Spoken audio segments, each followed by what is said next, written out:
Hey guys, so we are back once again for another charting session. Yesterday we did Philippine stocks. For this video, we're gonna double down and do a deep dive once again on the cryptocurrency market. And we are just a few days detached from the large selling that happened, brought about by China clamping down on miners, which brought down hash rates, which brought a lot of fear, uncertainty, and doubt in the Bitcoin or at least in the cryptocurrency market. And to everyone that has been investing, we saw a lot of volatility. We saw a downward shift as well. So right now, while we're making this video, Bitcoin is currently at 33,905, which is a far cry from where it was when it dropped to 28,000. So we're going to talk about the charts. But before that, I just want to say this, that I've said this over and over, that when you are in the crypto space, there will always be volatility. That people were so excited when we saw Bitcoin hit 64,000 a couple of weeks ago, and a lot of people were thinking that this won't end. But for those who have been investing in the stock market similar to me, we do know that markets move in cycles. We do know that there are crashes. We do know that there are drops. We do know that it won't always go up forever. But I guess one of the biggest differences of the crypto market versus Philippine stocks versus US stocks is that the volatility, the swings are just wilder, because at the end of the day, there's no PE ratio, there's no EPS, there's no corporate earnings that you are actually looking for. It's just really a deep dive on your understanding on technology and its adaptation. And that being said, when when we saw Bitcoin drop below the 30,000 level, when we saw Ethereum drop below 2,000, BNB below 250, it will always go back to conviction. And regardless if you're a trader or an investor, it will always go back on what your plan is and what your belief is and what your system is as well. When I say belief, it's how big do you know the technology, that if you are investing in it, if you like Bitcoin at 50,000, at 40,000, at 35,000, then you actually should like it at 28, at 29, at 30. Why? Because the technology did not change it. It just actually became cheaper. And in the same way, if you are a trader, it will always also go back to your knowledge on how you plotted your support and resistance and how you plotted your charts. Because at the end of the day, that is so important also if you'd want to come in and out of your trading. That being said, let's look at Bitcoin as a whole. And please do remember this, that no matter how much we talk about it here, no matter how much we do our analysis, never ever buy, sell, hold, or avoid a token or a coin just because we talk about it here. It's your money, it's your responsibility. This is not mainly financial advice. This is me giving information, but it has to be you who should decide properly and well on what you're gonna do with your investment, because at the end of the day, no one will work hard for your money more than you, and you're doing yourself a disservice if you are relying on a YouTube channel or your friend or your relative on what you're supposed to buy. If you're not sure on what you're supposed to buy, then don't buy at all. Anyways, I want to show a couple of things, and I'll zoom in a bit for Bitcoin. I want to show this. I this is the 4 hour chart, and I'm gonna zoom out later and show you the 1 day chart. But I mentioned this, if you've watched the previous videos that I've been doing, that we've been moving in a side down, in a consolidatory range, that we were consolidating on the lows, from the drop of May 19 to where we are today. So we have been consolidating at that level. We have been range bound, we have been sideways, and we have not really shown significant movement off of that particular range. We have not massively moved up, we have not massively moved down as well. But that being said, as we start to zoom in here, I want to show this for a brief moment, for 4 hours, or you could actually say, if you include this dip right here, one, two, for 8 hours, we saw Bitcoin drop below this 31,628 support level, which looked bad if you would analyze it that way. Why? Because suddenly it's breaking down from a support level that made it move sideways.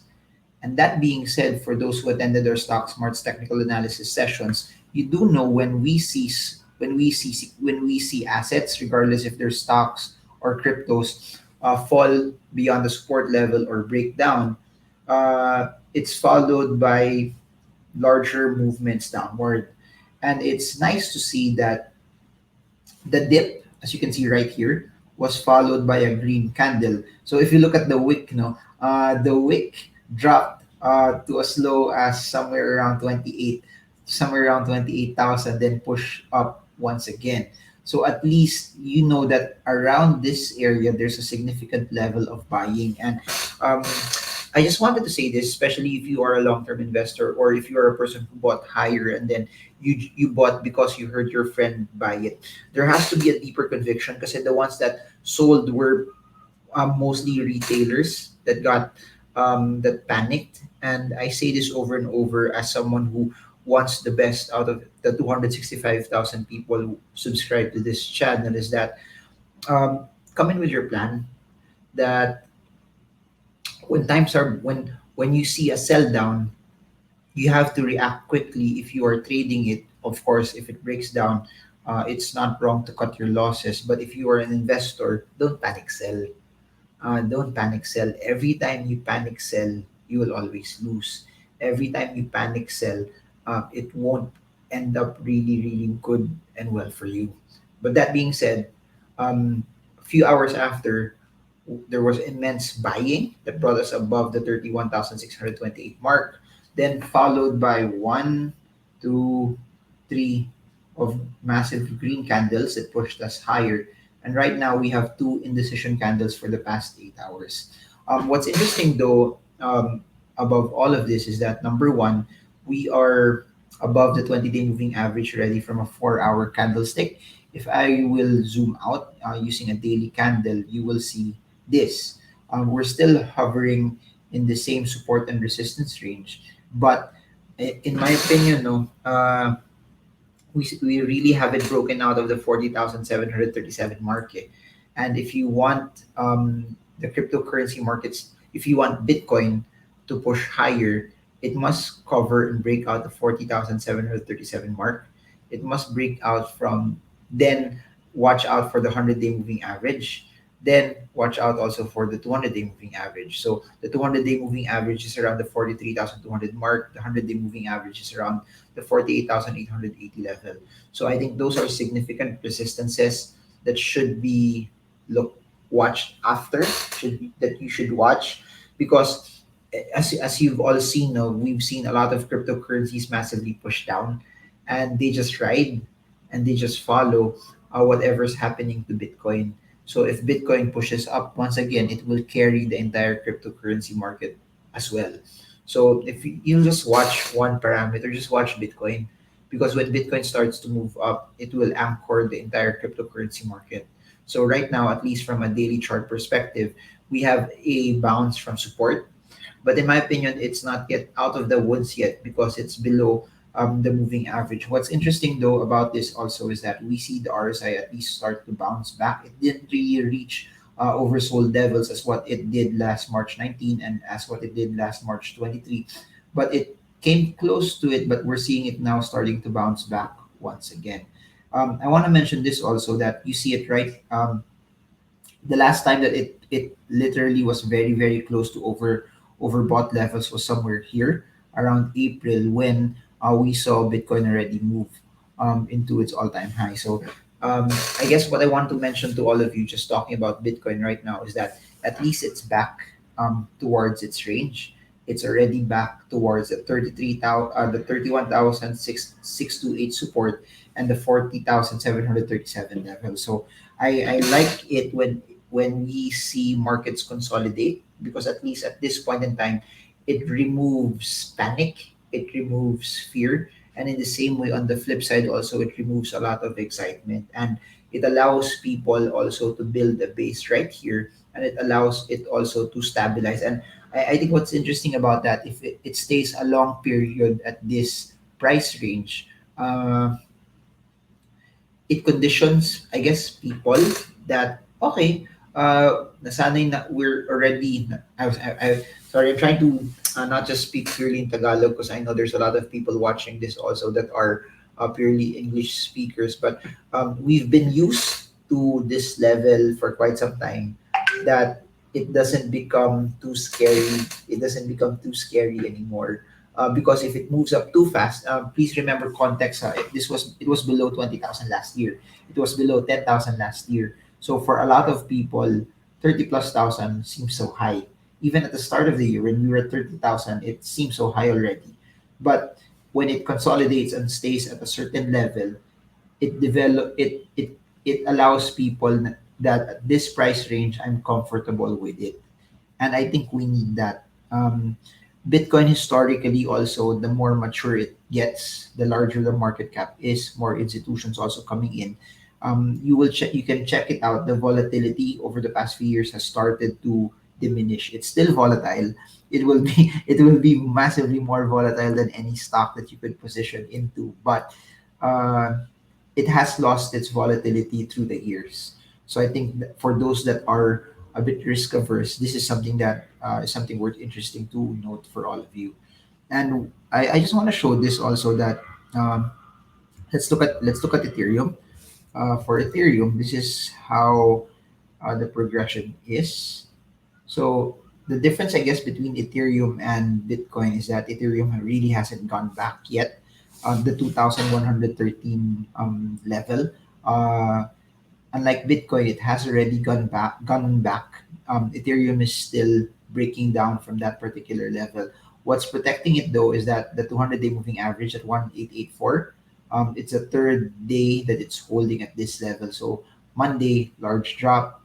Yesterday, indecision candle. Today, if, as you can see right here, green candle, which at least from a candlestick perspective, is showing us a good sign that it may not be a continuation pattern downward, and then put it in conjunction with the RSI bouncing up again and it bouncing off the 200-day moving average. But that being said, um, we really need to see it break out from the 2113 level. We need to see it break out from the 200-day moving average, the 100-day moving average, which is at 2499. And then we want to see it also break out from the 2868 resistance level for us to actually see a legitimate reversal in all of this.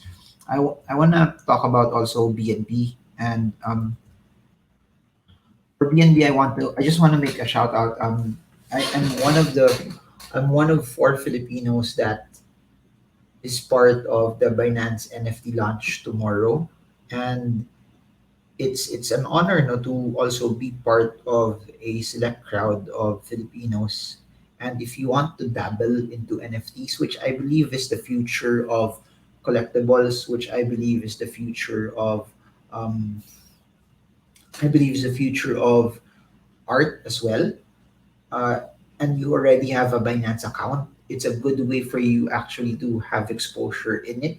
It's a good way also for you to try it. And there's one thing I could say: it will be the fees alone will be massively cheaper than what you would actually pay for if you are using any Ethereum related site. So it's a good way for you to dabble. And for those who want to support you, kinakabahan ako kasi 900 out of the 100 creators that they chose, I think 99 of them are super popular or massively popular than me. And my greatest fear for tomorrow is that baka walang bumili, no one buys from whatever I get offered, and it's gonna be sad. But I hope you do. For those who find value in what I do on a daily basis, yeah, I'll have NFTs there. The theme of my NFTs will be purely about cryptocurrencies, my thoughts, my ideas, and then collaborated to be placed in art form, something like that. So as you can see right here, BNB bounced off our oversold levels, bounced off the 200-day moving average. It looks pretty much the same as Ethereum, with the exception that BNB is above the 200-day moving average already. So large sell down, indecision candle, green candle. It's similar to Bitcoin that it's inside already the consolidatory range. So 255 support, 432 resistance. 432 resistance is also It also coincides to where the 100-day moving average is. Let's look at ADA here. So ADA at 1.24 right now, it's still within the range. Nothing. It broke down though from the 1.47 area, but if you look at it also, it has been consolidating for quite some time. Just something to note though for ADA is I just want to mention this to all of you that uh, it's starting to form a downward trending slope. And in my opinion, for it to get out of that level, to get out of that range, it must break out from 1.47, which is where the 20 and 50, 100-day moving average also is. So, key thing to note for ADA. But I think no, as long as it holds the $1 range, then it gets protected from a larger downward movement. So, just one thing that you need to look at. Then maybe let's look at XRP. These are the top ones that you guys requested. So this is XRP right now. So XRP still is below the the resistance level. So very distinct. This is the resistance level we plotted for XRP. It's at the 0.6463 level. So it has to go back at that. If not, it faces the risk of actually trading this range. Failure to go back from the 0.63 level, we may see XRP track the next possible support at 0.4078 or 0.4868. So those are the specific retracement ranges that XRP could actually land. And the moving averages also are all bearish right now, but RSI is showing us already that it's crossing up above oversold levels. I hope you guys got a lot from this. If you want to learn more about technical analysis, we are having a course this July. It's in the second week of July. It will be online via Zoom. We're going to talk about all of the concepts here: candlesticks, trend lines, moving averages, RSI, drawing support and resistance, and everything else in between. Join us. It will be half day. It will be 4 half-day sessions for weekend, Saturday and Sunday. So even if you're from different time zones in the world, I tried as much as possible to make it at a time where people from Asia, Europe, and then medyo harder lang for North America to be able to be part of it. But if you guys want to join us, it's open to everyone. Links are in the description below. For those who want to learn via the books that I've written, it's available via Shopee. Links are also in the description below. And if you want to trade crypto markets, we have Binance. Check the link below. It's the largest crypto exchange in the world. We also have down below Go Trade. It allows you to trade US stocks for $1 only. Just use the code down below. And um, I've been trying out Forex lately. You can check out XM, which is one of the larger Forex brokers also in the world. What's nice about them is when you open an account, you get $30 that you can use for trading. Then, up until the end of June, whatever you invest in, they will match it, and that will form part of your equity. Meaning, up until $500, if you invest $400, they will match you another $400 that will form part of your equity that you can use for actual trading. So there, I hope that this is something that's insightful. If you like more of this, like, share, subscribe, and smash the bell so you get updated every time I come up with new content about investing. So that's it for now, Marvin Gurmo. I hope this video helps you trade well, trade strong, trade smart. Check this out, by the way, guys. This is coming out 7 p.m. At 9 p.m. later, we're having one of the top NFT artists in the Philippines. He'll also be part of the Binance launch tomorrow. So check it out, and I hope that this is something that adds value to you so that you get educated and you get to know more about NFTs as well. So have a great night, everyone. Enjoy your dinner.